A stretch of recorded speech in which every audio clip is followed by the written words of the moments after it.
So welcome back to the online batch of Divine Learning Centre. और हम लोग कर रहे थे कंस्ट्रक्टिव और डिस्ट्रक्टिव इंटरफेरेंस की कंडीशंस के बारे में, जिसमें हमने लास्ट में एक इक्वेशन निकाली थी इंटेंसिटी की, जो हमारी आई थी I is equals to I1 I2 two I1 I2 root of cos phi, जिसमें क्लियरली बच्चों ये पता चल रहा है कि ये तो वेव्स की इंटेंसिटी दे रही है, क्योंकि और कोई टर्म इससे ज्वाइन नहीं है। लेकिन जब हम इस टर्म की बात करते हैं, इस टर्म में 2I1 I2 के साथ cos फाई भी आता है, जो हम बोलते हैं इंटरफेरेंस। ये पूरी ही टर्म क्या है? इंटरफेरेंस टर्म है। क्या है? इंटरफेरेंस टर्म है, राइट। तो इस तरीके से पता करना है हमको। प्लस 2I1 I2 था, ठीक है। ये इंटरफेरेंस टर्म है। इंटरफेरेंस टर्म cos फाई पर डिपेंड करती है। हम कंडीशन पढ़ रहे हैं कंस्ट्रक्टिव और डिस्ट्रक्टिव की। कंस्ट्रक्टिव का मतलब है पढ़ लो, कांस्टेंट फेस में रहो और पढ़ते जाओ। डिस्ट्रक्टिव का मतलब इग्नोर मार लो, फेस चेंज कर लो, पढ़ाई से किसी और कोई और स्क्रॉल कर लो यूट्यूब। चलो, तो कंस्ट्रक्टिव के लिए cos फाई मैक्सिमम होना चाहिए, जो 1 होता है cos का, कितना हो जाएगा। और डिस्ट्रक्टिव के लिए क्या हो जाएगा? cos फाई कितना होना चाहिए? -1 होना चाहिए। तो यहाँ पे फाई की वैल्यू कितनी आएगी? फाई का cos इनवर्स 1 आ जाएगा। तो फाई की ऐसी क्या वैल्यू रखे जो cos 1 आए? तो 0, 2 पाई, 4 पाई, है ना? नहीं पता? बहुत कच्चे हो। -1 फाई की वैल्यू क्या रखे? पाई, 3 पाई, 5 पाई, ये सब रखने पे वैल्यू -1 आती है। तो अब हमको पाथ डिफरेंस निकालना है। मान लो पाथ डिफरेंस जो लैम्बडा है उसके लिए कितना हो रहा है? 2 पाई हो रहा है। एक पाथ डिफरेंस लैम्बडा के लिए ये 2 पाई। ये वेव कैसी कवर करती है? ऐसी वेव होती है। 2 पाई है, ये एक पूरा वेवलेंथ है, तो वेवलेंथ 2 पाई। तो 1 यूनिट के लिए निकालूंगी तो कितना हो जाएगा? 2 पाई अपॉन लैम्बडा। मान लो मुझे पी पाथ डिफरेंस निकालना है, तो क्या हो जाएगा? 2 पाई पी अपॉन लैम्बडा, और यही मेरे लिए क्या आ जाएगी? फाई की वैल्यू। यहां पर भी, यहां पर भी, तो दोनों ही केस में मेरे पास फाई की वैल्यू क्या आ गई? 2 पाई पी अपॉन लैम्बडा। यहाँ पर भी phi is equals to 2 pi P upon lambda. लेकिन पहले फाई की वैल्यू ये आई थी, अब फाई की वैल्यू ये आई। पहले फाई की वैल्यू ये आई थी, अब फाई की वैल्यू ये आई। तो मतलब दोनों आपस में अगर LHS इक्वल तो RHS इक्वल। तो यहाँ से 2 पाई पी अपॉन लैम्बडा किसके इक्वल हो जाएगा? 0, 2 पाई, 4 पाई, ऐसे चलता जाएगा। यहाँ पर 2 पाई पी अपॉन लैम्बडा किसके इक्वल हो जाएगा? पाई, 3 पाई, 5 पाई, इसके इक्वल हो जाएगा। अब यहाँ से पी की वैल्यू निकाल लो डियर स्टूडेंट्स। तो लैम्बडा यहाँ जाएगा, पी इज इक्वल टू क्या हो जाएगा? पहला लैम्बडा यहाँ 2 पाई नीचे, तो लैम्बडा यहाँ 2 पाई नीचे, तो पहला तो पूरा 0 हो गया। फिर दूसरे में लैम्बडा यहाँ जाएगा तो 2 पाई लैम्बडा, लेकिन 2 पाई से 2 पाई कट जाएगा तो कितना आएगा? लैम्बडा आएगा। फिर कितना आएगा? पी। तीसरे वाले में लैम्बडा ऊपर जाएगा, ये नीचे आएगा, तो 2 पाई लैम्बडा। इस तरीके से हमारा जो ये केस चलता जाएगा। ये कट जाएगा, पाई कट जाएगा, 2 लैम्बडा, तो ये चलता जाएगा। क्या आएगी पी की वैल्यू कंस्ट्रक्टिव के लिए? P is equals to 0 lambda, 2 lambda, 3 lambda, इसको मैं बोल दूंगी n lambda. n lambda is the condition for constructive interference. मतलब जितनी भी नंबर ऑफ वेवलेंथ उसकी होगी उतना कंस्ट्रक्टिव होता जाएगा। सिमिलरली यहाँ पर देखो, पाई से तो सब पाई काट दो, तो p की वैल्यू कितनी हो जाएगी? 3 बाय वैल्यू कितनी हो जाएगी? पाई बाय 2 लैम्बडा हो जाएगी। लैम्बडा यहाँ गया तो पाई लैम्बडा बाय 2 पाई, फिर कितना हो जाएगा? 3 बाय 2 लैम्बडा, पाई से पाई तो कट गया dear, lambda by 2, 3 lambda by 2, 5 by 2 lambda. तो इस तरीके से चलेगी। इसको हम बोलते हैं क्या बोलते हैं हम इसको? 2n minus 1 lambda by 2, 2n minus 1 lambda by 2। अभी लैम्बडा करना है, निम्बोड़ा नहीं करना है अभी। चलो, तो ये डिस्ट्रक्टिव के लिए हो गई कंडीशन, ये कंस्ट्रक्टिव के लिए होगी। तो कंस्ट्रक्टिव और डिस्ट्रक्टिव की दोनों कंडीशन हमने निकाल दी, ध्यान रखना है। इसके बाद हम पढ़ लेते हैं कोहेरेंट और इनकोहेरेंट सोर्सेस क्या होते हैं, क्योंकि ये दोनों केसेस भी कंस्ट्रक्टिव डिस्ट्रक्टिव से कनेक्ट कर जाते हैं, कोहेरेंट और इनकोहेरेंट। तो कोहेरेंट का मतलब क्या है? जब दो वेव्स सेम फ्रीक्वेंसी वेवलेंथ के साथ सेम फेस में ट्रेवल करती है। देखो, कांस्टेंट फेस में ट्रेवल कर रही है, तो इसको हम बोलते हैं कोहेरेंट सोर्सेस। मतलब वो जो दो सोर्सेज हैं जिससे ये वेव्स निकल रही है। सिमिलरली अब यहाँ पे देखो कितनी खिचड़ी पकी हुई है, ऊपर नीचे सब कौन कहाँ जा रहा है कुछ पता नहीं। तो जब कांस्टेंट फेस में वो ट्रेवल ना करे वेव्स, तो ऐसे सोर्सेज को हम बोलते हैं इनकोहेरेंट सोर्सेस। चलो, तो इनकोहेरेंट और इनकोहेरेंट सोर्सेज डन हो गया। Now the next topic and very very interesting topic, theory of interference fringes, Young's double slit experiment, YDSC, why this Kolaveri Di नहीं, YDSC, Y Young's D double slit E experiment. उसके बारे में पढ़ना है। Fringe width देगा हमको कि दो राइट्स और दो जो हमारी डार्क फ्रिंजेस बन रही है उनके बीच में कितना विड्थ होता है, वो एक्सप्रेशन देगा। और अब हमने इसको थोड़ा सा पहले डिटेल में समझ लेना। एक हमने मोनोक्रोमेटिक सोर्स ले लिया, यहाँ से वेव्स निकली। अब यहाँ पर हमने एक स्लिट ले ली इस तरीके से, जिसमें हमने S1 और S2, ये वेव फ्रंट है देखो, तो वेव फ्रंट से भी यहाँ से अब क्या निकलेगी, इस तरीके से वेव निकलेगी। पर हम अभी इसको बना नहीं रहे क्योंकि हमारे लिए ये हमने इंटरफेरेंस पैटर्न में पढ़ लिया। यहाँ पे स्क्रीन है, यहाँ पे कोई पॉइंट P ले लेना है। हम यहाँ से यहाँ का डिस्टेंस और यहाँ से यहाँ का डिस्टेंस, इन दोनों के बीच में कितना डिफरेंस है, S2P माइनस S1P, ये डिफरेंस जो है डबल स्लिट एक्सपेरिमेंट देता है और जिससे हम फ्रिंज की विड्थ निकालते हैं। तो ये करने के लिए पहले हम डायग्राम को थोड़ा डिटेल में समझ लेते हैं और किसको हमने क्या लेना है वो समझ लेते हैं। तो देखो यहाँ से एक सोर्स है, उसने वेव्स दिया, ये S1 ये S2, ठीक है, ये स्लिट है, ये स्क्रीन है। स्क्रीन पे एक पॉइंट हमने लिया है P, जो हमने S1 से भी इसको जोड़ दिया, S2 से भी इसको जोड़ दिया। हमने पहले भी पढ़ा था कि स्लिट और स्क्रीन का डिस्टेंस D लेना है, डिस्टिंक्ट विजन, जो हमको दिख सके, है ना, तो बहुत नियर है, ये फार नहीं है। अब यहाँ हमने एक सेंटर ले लिया इसका, S1 और S2 का, जिसको हमने O नाम दे दिया। यहां से यहां तक के डिस्टेंस को हमने D माना है, तो ये D/2 और ये भी D/2 होगा। वो पॉइंट P से O तक का डिस्टेंस को हमने X ले लिया। तो इतना कुछ आपको समझ में आ गया है, राइट, इतना आपको समझ में आ गया है। अब हम लोग इसको थोड़ा सॉल्व कर देते हैं। जो हम डिफरेंस की बात कर रहे हैं, पाथ डिफरेंस की बात कर रहे हैं,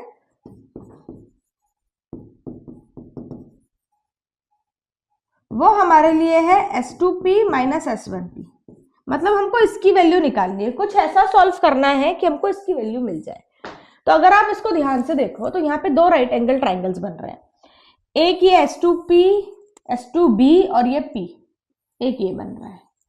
दूसरा देखो S1A और P, ये बन रहा है, दिखा सबको।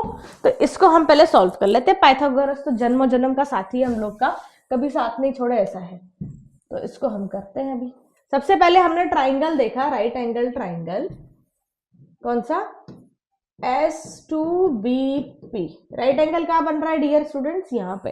तो इसके सामने वाली साइड क्या होगी, हाइपोटेन्यूस। तो क्या हो जाएगा, S2P का square is equals to S2B का स्क्वायर माइनस BP का स्क्वायर, अरे प्लस BP का स्क्वायर। सिमिलरली जो ट्राइंगल है हमारे लिए S1AP, उसमें S1P हमारे लिए स्क्वायर हो जाएगा S1A square plus AP square, right. Let we subtract two equations, क्योंकि हमको S2P माइनस S1P निकालना है। तो ये हो जाएगा S2P माइनस S1P स्क्वायर का क्या कर दिया हमने, माइनस। तो ये भी क्या हो जाएंगे, S2B का स्क्वायर प्लस BP का स्क्वायर, है ना, माइनस S1A का स्क्वायर माइनस AP का स्क्वायर, राइट।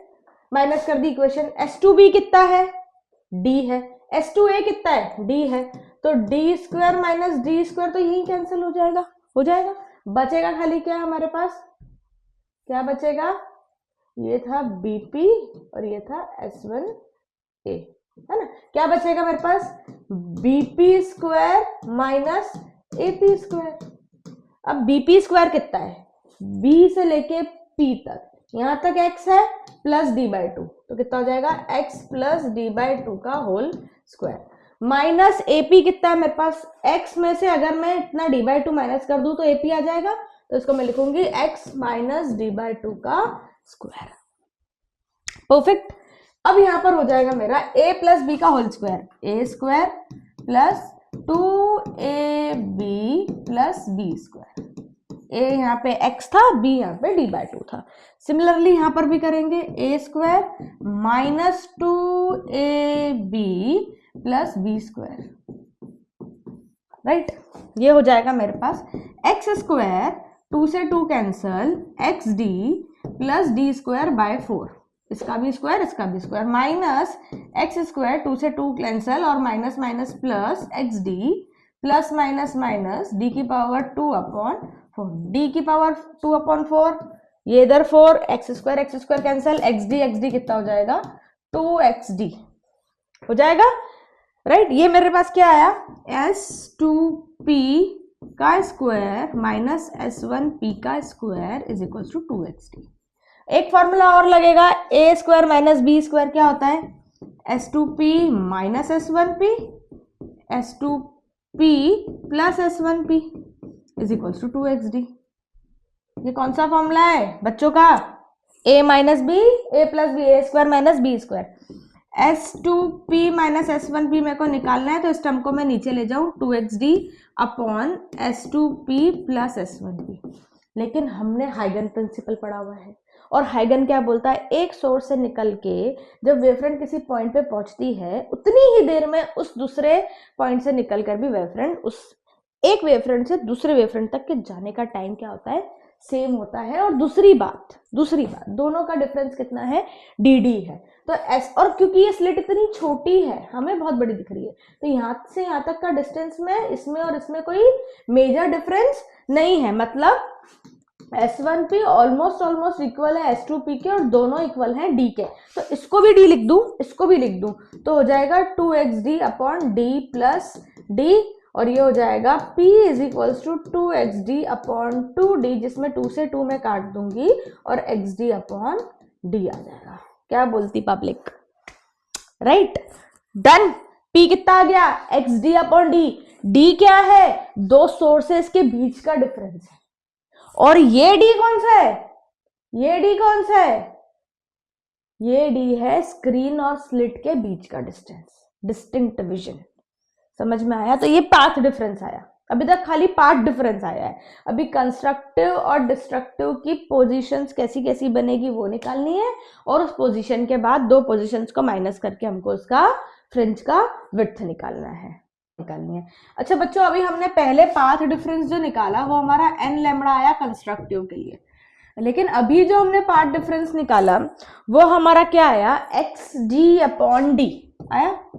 तो कंडीशन दोनों कंस्ट्रक्टिव के लिए थी, तो हम इन दोनों को जरा इक्वल रखें, तो n lambda is equals to xd upon d आएगा। यहां से x की वैल्यू कितनी आएगी, x की वैल्यू आएगी n lambda d upon d आएगी। n की जगह फर्स्ट 1 रखोगे तो फर्स्ट ब्राइट फ्रिंज कहां बनेगी ये पता चलेगा, तो n 1 रखो तो कितना हो जाएगा, x is equals to lambda d upon d। ये क्या मिला, position of first bright fringe, क्या मिला, position of first bright fringe. Similarly 2 रखोगे तो ये आ जाएगा 2 lambda d upon d, second bright fringe. वैसे ही nth लैम्बडा के लिए तो यही मिलेगी आपको, पोजीशन ऑफ कोई भी nth आपको लैम्बडा निकालना है उसके लिए ये मिलेगी।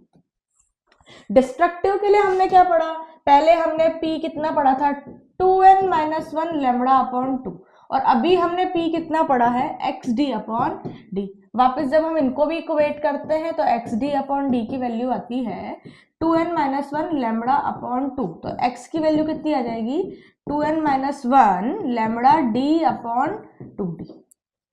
वैसे ही अब यहाँ पर 1 रखोगे तो ये x पहली ब्राइट फ्रिंज कहाँ बन जाएगी आपकी, लैम्बडा d अपॉन 2d पे बन जाएगी, लैम्बडा d अपॉन 2d पे। दूसरी रखोगे तो कहाँ बनेगी, फर्स्ट की, first dark fringe sorry, second कहाँ मिलेगी, 2 minus 1 3/2 lambda d upon d। वैसे ही 5/d nth के लिए तो यही रहेगा। तो ये पोजीशंस है हमारे लिए, अभी क्या है, डार्क और ब्राइट के लिए हमारे लिए ये पोजीशन हो गई। अब हमें फ्रिंज की विड्थ निकालनी है। तो फ्रिंज की विड्थ निकालने के लिए हमको जो चाहिए वो ये चाहिए कि हम दो फ्रिंज विड्थ के बीच का गैप निकाल लें। और उसके लिए हम क्या करेंगे यहाँ पर, जैसे मान लो कंस्ट्रक्टिव के लिए निकाल रहे हैं, मतलब डिस्टेंस बिटवीन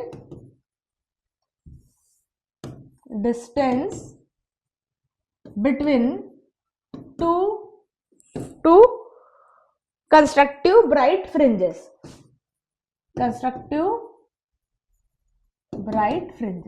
देखो फ्रिंज विड्थ को हमने बीटा बोला है, तो दो के बीच में कितना आ जाएगा, xn माइनस xn माइनस 1।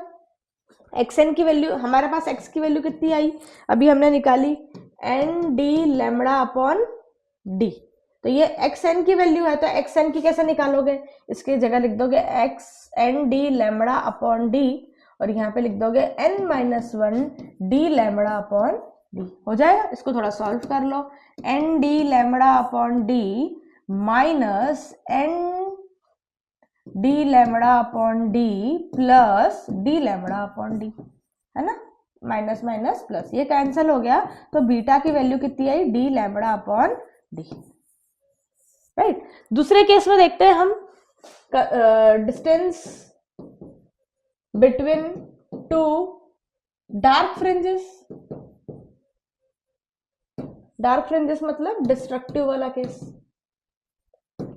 तो हमारे पास बीटा इधर भी ऐसे ही आएगा, xn माइनस xn माइनस 1, इसको x डैश मान लो, और xn की वैल्यू इस केस में कितनी आई थी, 2n minus 1 lambda d upon d।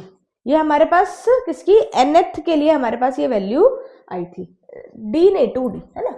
चलो, तो अब हमारे पास एक xn की वैल्यू ये है, हमें कितनों की निकालनी है, दो के बीच का गैप निकालना है। तो पहला तो आ जाएगा 2n माइनस 1 n लैम्बडा, अरे n कहाँ से आया, लैम्बडा d अपॉन 2d। यहाँ आ जाएगा आपके लिए 2 n माइनस 1, तो n की जगह क्या आ जाएगा 2 n माइनस 1, ये माइनस 1 तो ऑलरेडी था ही, बाकी लैम्बडा d अपॉन 2d है, राइट। इसको सॉल्व करेंगे हम, तो ये आ जाएगा 2n lambda d upon 2d minus lambda d upon 2d। यहाँ पे देखो, पहले थोड़ा अंदर सॉल्व कर ले, 2n माइनस 2 और ये minus 1 lambda d upon 2d, ये 2 से 2 कट गया, n lambda d upon d minus lambda d upon 2d। इधर सॉल्व भी कर सकते हो, मल्टीप्लाई कर दो, minus 2n lambda d upon 2d minus minus plus 2 lambda d upon 2d, 2 से 2 cancel, minus minus plus lambda d upon 2d, lambda d upon 2d से ये कट जाएगा, ये कैंसल, n लैम्बडा d से n lambda d cancel, खाली क्या बचेगा यहाँ पर भी, डिफरेंस बीटा कितना बचेगा, लैम्बडा d अपॉन d। कहने का मतलब है कि दो डार्क फ्रिंजेस और दो ब्राइट फ्रिंजेस के बीच का डिस्टेंस सेम है। अब जब आपने इंटरफेरेंस पैटर्न रियल में देखा हो, ये तो अभी हम ऐसे बताते हैं कि भाई यहाँ पे डार्क बनेगी, ये ब्राइट बनी, फिर डार्क, फिर ब्राइट, फिर एक्चुअली डार्क का मतलब ये नहीं कि काली आ रही है, डार्क का मतलब है कि वहां पे कुछ है ही नहीं, ब्राइट है फिर कुछ नहीं है, फिर ब्राइट है फिर कुछ नहीं है, पर उसके बीच का जो गैप है वो कैसा है, इक्वल है। तो जब आप इसको क्या बोलते हैं, इस तरीके से कभी ड्रॉ करके देखो, जैसे पेन ले लिया थोड़ा सा बड़ा टप करके, तो ये एक फ्रिंज, ये दूसरी ब्राइट आई, फिर तीसरी ब्राइट आई, चौथी ब्राइट आई, इस तरीके से ये आती है ना। और जब इसको हम तो बहुत दूरी से देख रहे हैं, जब हम इसको बहुत दूरी से देखते हैं, इसको थोड़ा और बनाते हैं, चलो, है ना, देखो यहाँ पर एक और आई, इस तरीके से ये ब्राइट फ्रिंजेस पहले आएगी फिर नहीं आएगी, और इस तरीके से कहानी चलती ही जाएगी, है कि नहीं। तो इतना सारा पैटर्न कुछ आपको ऐसा मिलेगा, ब्राइट डार्क, कुछ नहीं है फिर है, फिर कुछ नहीं है फिर है, इस तरीके से चलेगा। लेकिन हम क्योंकि इसको बहुत दूरी से देखते हैं, तो इस केस में ये जो है दूर से हमको एक सिंगल पैटर्न की तरह बिहेव करती हुई दिखती है। मतलब दूर से ऐसा लगेगा खाली व्हाइट व्हाइट व्हाइट है, ब्लैक डार्क इतना नजर ही नहीं आता हमको, है ना। तो ये इंटरफेरेंस के बारे में था। नेक्स्ट जो हमको पढ़ना है वो है डायफ्रैक्शन। तो डायफ्रैक्शन ऑफ लाइट क्या है, और उसके बाद लास्ट टॉपिक है पोलराइजेशन, देन ये हमारा chapter topic we are doing is diffraction of light. देखो डायफ्रैक्शन कुछ नहीं है, बेंडिंग ऑफ लाइट है, पर यहां तक ऐसे चलता नहीं ना। Spreading of light, bending of light तो प्रिज्मा में भी आपने पढ़ा है, लेकिन अब आ गए हो किस कौन सी क्लास में, 12th में। नीट जेई की तैयारी भी कर रहे होंगे कई बच्चे, तो इतना नहीं चलता। तो डायफ्रैक्शन ऑफ लाइट, बेंडिंग है लाइट की या फिर स्प्रेडिंग है लाइट की, लेकिन उस चक्कर में जो हमारी ब्राइट और डार्क फ्रिंजेस बन रही है उसका पैटर्न कैसा बन रहा है, वो diffraction of single slit experiment के थ्रू हमने बताया। लेकिन उसके पहले एक चीज जो हमको बहुत अच्छे से पढ़ लेनी है वो ये कि डायफ्रैक्शन एक्चुअली दो तरीके से डिफाइन होते हैं। एक डिफाइन होता है फ्रेस्नेल डायफ्रैक्शन, एक होता है फ्रॉनहोफर डायफ्रैक्शन। जो हम पढ़ रहे हैं वो फ्रॉनहोफर है, क्योंकि जब हम फ्रेस्नेल की बात करते हैं बच्चों, तो फ्रेस्नेल ऐसा डायफ्रैक्शन है जिसमें हमको सोर्स और स्क्रीन इन दोनों के बीच में, एपरेचर और ऑब्स्टेकल के बीच में गैप बहुत कम होता है, तो कोई लेंस लगाने की जरूरत नहीं होती। इंसिडेंट वेव जो होती है वो वेव फ्रंट्स जो होती है वो स्फेरिकल और सिलेंड्रिकल होती है, वो दोनों में ऐसी होती है। जब हम बात करते हैं फ्रॉनहोफर की, तो एपरेचर और आपका जो ऑब्स्टेकल है वो थोड़ी डिस्टेंस पे होता है, तो कॉन्वेक्स लेंस लगाने की जरूरत होती है जो हम डायफ्रैक्शन सिंगल स्लिट में लगाएंगे। तो ये इतना ही डिफरेंस खाली ध्यान रखो, एमसीक्यू वगैरह में आ सकता है। नेक्स्ट हमको डायफ्रैक्शन सिंगल स्लिट के लिए पढ़ना है। अब देखो डायफ्रैक्शन सिंगल स्लिट और इंटरफेरेंस जो हमने YDSC किया अगेंस्ट डबल स्लिट और बहुत डिफरेंस है, मतलब इसका एकदम थोड़ा अपोजिट है। तो बच्चे थोड़े कंफ्यूज जाते हैं जब हम पार्ट डिफरेंस निकालते हैं। तो देखो करना क्या है, डायग्राम मैंने यहाँ बनाया हुआ है, खाली इतना समझो, जो बोर्ड्स की तैयारी कर रहे हैं वो तो उसको एज इजी एज एक्सेप्ट कर लेना। देखो ये एक ही स्लिट है यहाँ पे, मतलब सारी वेव फ्रंट यहीं से एंटर होगी। हमने दो पॉइंट्स ले लिए यहाँ पर, ये जो दो पॉइंट्स हैं कॉर्नर्स हैं, यहाँ से एक पॉइंट पे मैंने जहां पे डिफरेंस लैम्बडा होगा वहां पे मैंने इन दोनों को मिला दिया, ठीक है। अब यहाँ पर इन दोनों के बीच में कुछ डिफरेंस तो है, मतलब BP माइनस AP कोई डिफरेंस है तो सही, ठीक है। लेकिन मैंने क्या करा, एक यहाँ पे नॉर्मल ड्रॉ कर दिया। अब मैंने बोला यहाँ से यहाँ का डिस्टेंस और यहाँ की यहाँ से डिस्टेंस क्या है, सेम है। तो डिफरेंस कितना है, BP माइनस AP। अब डिफरेंस सिर्फ इतना बचा, ये वाला पोर्शन जो क्या होता है, A sin थीटा होता है और ये एंगल जो होता है वो थीटा होता है, ये सब हमने पढ़ रखा है। तो यहाँ पर हमने अब इतना पता कर लिया कि हमारे लिए जो डिफरेंस है वो कितना है, A sin थीटा है, मतलब A sin थीटा है। ये हमारा पार्ट डिफरेंस है, सिंगल स्लिट में हमारा पार्ट डिफरेंस है। लेकिन बच्चों ये अगर हमारा पाथ डिफरेंस है, देखो यहाँ पर मैं थोड़ा सा और डिटेल में बता देती हूँ, ये एक ही सोर्स है, ये सोर्स की वेव्स को मैंने जो एक्सपांड हो रही थी मैंने उसको एक डायरेक्शन दे दी कॉन्वेक्स लेंस लगा करके। अब यहाँ से जो वेव्स आ रही है बच्चों वो एक ही स्लिट में से एंटर हो रही है। इंटरफेरेंस का यंग्स डबल स्लिट में दो स्लिट्स थे, डबल स्लिट था वो, ये सिंगल स्लिट है। अच्छा एक बात मुझे बताओ, जो पैटर्न्स बन रहे थे हमारे लिए, ये मान लो ब्राइट है, ये डार्क है, ये डार्क है, ये ब्राइट, ये डार्क, ये ब्राइट, ये डार्क, ये ब्राइट, फिर ये डार्क, फिर ये ब्राइट, ऐसे बन रहे हैं। तो हमने लास्ट टाइम ब्राइट के लिए पढ़ा था n लैम्बडा और डार्क के लिए पढ़ा था 2n - 1 लैम्बडा बाय 2। ये हमने क्या पढ़ी थी, उसकी विड्थ पढ़ी थी। तो मुझे एक बात बताओ, जो n लैम्बडा आई हमारी, मतलब जो हमारी n लैम्बडा है, वो n लैम्बडा के बीच में हमारी डार्क नहीं बनेगी। जो डार्क बनी वो कहाँ बनी, दो ब्राइट्स के बीच में। तो यहां पर जो हम कंडीशन लेंगे वो लेंगे साइन थीटा की is equals to m lambda, ये डार्क फ्रिंज के लिए लेंगे हम। भाई वहां पे दो सोर्सेस थे, यहां पर एक सोर्स है, कहानी बिल्कुल चेंज है। साइंस में रोज कहानी चेंज होती है। तो यहाँ पर फर्स्ट डार्क फ्रिंज की कंडीशन हम ऐसे निकालेंगे। और क्योंकि जो ये पैटर्न हम स्टडी कर रहे हैं, ये जो पैटर्न है ये हमें लग रहा है हम इसको बहुत जूम करके पढ़ रहे हैं, पर एक्चुअली जो पैटर्न बनता है वो थोड़े से में बनता है और यहाँ पे खेल खत्म हो जाता है इसका। तो थीटा भी जो है ना वो बहुत छोटा होता है, तो साइन थीटा को मैं ऑलमोस्ट थीटा मान लेती हूँ। तो ये हो जाता है a theta is equals to n lambda upon n lambda, और फिर थीटा हो जाएगा n लैम्बडा अपॉन a। ये हमारे लिए बनेगी मिनिमम जो इंटेंसिटी होगी उसकी कंडीशन, जो क्या है हमारे लिए डार्क फ्रिंजेस। डार्क फ्रिंजेस की मेरी कंडीशन जो बनेगी वो n लैम्बडा अपॉन a बनेगी। और उल्टा ब्राइट फ्रिंजेस के लिए पहले बनता था, अब ये डार्क के लिए। अब जो दूसरा है वो हम क्या लेते हैं 2n-1, मतलब मैक्सिमम इंटेंसिटी वाली जो कहानी बनती है वो यहाँ बनेगी लैम्बडा बाय 2। तो थीटा कितना हो जाएगा 2n-1 लैम्बडा अपॉन 2a, मतलब n1 रखोगे। तो अब देखो दो डार्क के बीच में ही ब्राइट बन रही थी ना, ब्राइट बन कहाँ रही है दो डार्क के बीच में, तो ब्राइट बन रही है ना दो डार्क के बीच में।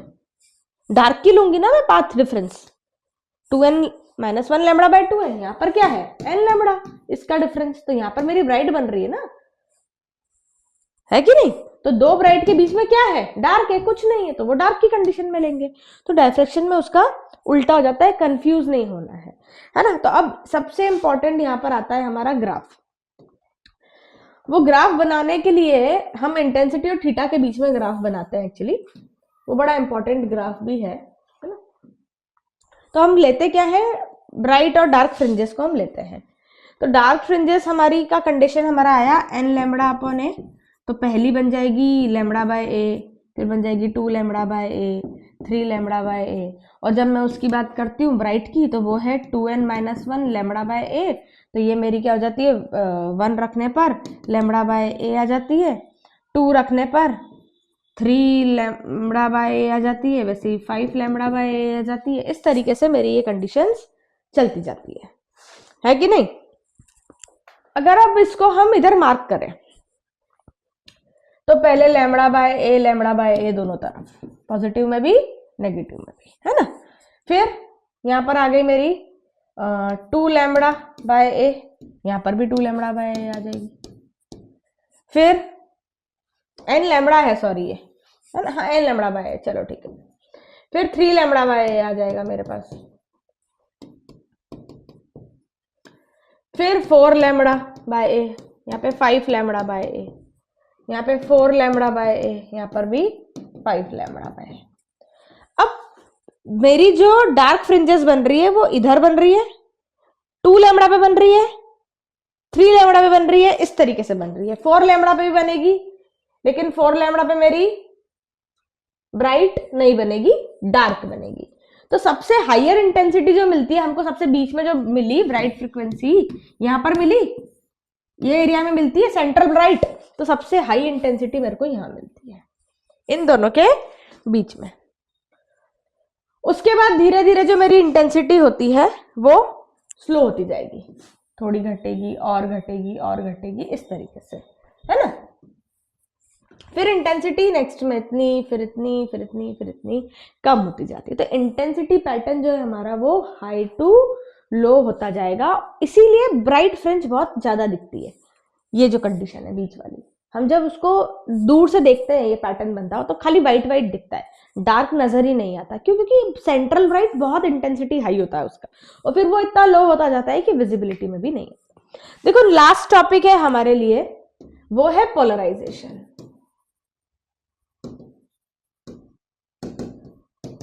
देखो पोलराइजेशन जो है उसके लिए एक चीज समझ लो पहले। मान लो मैंने एक स्ट्रिंग ले ली, उसको ऐसे ऐसे हिला रहे हैं हम, स्ट्रिंग हिलाते टाइम क्या हो रहा है उसमें ऐसे वेव्स बन रहे हैं, तो ये एक्स वाई प्लेन है मान लो, तो वो स्ट्रिंग भी कैसी एक्स वाई प्लेन में हिल रही, वो जेड प्लेन में नहीं जाएगी, मतलब वो पोलराइज्ड है। एक ही प्लेन में, जिस प्लेन में मूव कराया जा रहा है ओबीडियंट है, कहने का मतलब है ऐसे बच्चे जिनको जो बताया जाए वो ही कर रहे हैं, वो ये है। अच्छा, समझने के लिए, पोलरॉइड समझने के लिए, इसमें हम अगर कोई प्लेन पोलराइज नहीं होते तो हम स्ट्रिक्ट टीचर लाते हैं, भाई ऐसा ही करना पड़ेगा, तो बच्चे ओबीडियंट हो जाते हैं। वैसे ही अगर मेरे को किसी रे को पोलराइज्ड करना है तो मैं एक पोलरॉइड का यूज कर रहा हूं, ठीक है। अच्छा, पोलरॉइड क्या होता है पहले वो समझ लो। मॉल गए, अब भाई मॉल में एक कंडीशन है वहां पे कि 5 फुट से छोटे अंदर नहीं जा सकते, तो यहां पर एक गेट है, यहाँ खड़ा है बॉडीगार्ड, ये लोग आ रहे हैं यहाँ पर, उसने बोला जो छोटे हैं वो यही रुक जाओ, जो बड़े हैं वो एंटर हो जाओ, बड़े बड़े एंटर हो गए। अब जो मॉल वाले हैं उनको ये वॉचमैन पे भरोसा नहीं है, तो क्या करेंगे, यहाँ पर एक छोटा गेट लगा देंगे, बोलेंगे कि इस छोटे गेट में से एंटर होके देखो, तो ये बड़े एंटर हो पाएंगे क्या? छोटे तो सब बाहर रह गए, तो बड़े एंटर होंगे क्या? तो यहां पर कुछ भी नहीं मिलेगा, नथिंग। अगर यहाँ पे नथिंग मिला, कुछ नहीं मिला, मतलब हमारी पूरी की पूरी प्लेन जो लाइट जो है वो पोलराइज्ड हो गई। यही काम है पोलरॉइड का। तो कैसे होता है, हम सबसे पहले कोई वेव दे रहे हैं, कोई वेव हम देंगे और फिर हम उसको चेक करेंगे कि वो किस तरीके से जा रही है। तो कोई सोर्स है, सोर्स में से क्या निकलेंगी? वेव्स निकलेंगी, है ना। तो मान लो ये सोर्स है, ये सब तरीके की वेव्स दे रहा है, ये इधर जा रही है सारी वेव्स। यहां पर क्या लगा दिया हमने? एक क्या लगा दिया? एक पोलराइजर लगा दिया। ये हमने एक पोलराइजर लगा दिया, पोलरॉइड लगा दिया, पोलराइजर। अब क्या होगा, ये जो इसको वेव्स चाहिए थी खाली वही वेव्स इधर जाएंगे, तो वही वेव्स गई। अब एक एनालाइजर लगा दो, क्या लगा दिया? एनालाइजर। तो यहां पर क्या मिलेगा? No rays. क्यों? क्योंकि यहां पे एनालाइजर उसको एनालाइज करेगा जो नहीं चाहिए, उसको नहीं जो चाहिए वो ये करेगा। तो जब ऐसी कंडीशन मिले मतलब पोलराइजेशन हो गया, प्लेन पोलराइजेशन हो गया, तो पोलराइड का ये काम है। So this was all about wave theory. हम आगे चल के ऐसे भी वीडियोस डालेंगे जिसमें न्यूमेरिकल्स वगैरह की प्रैक्टिस होगी। So this was all about. Thank you so much.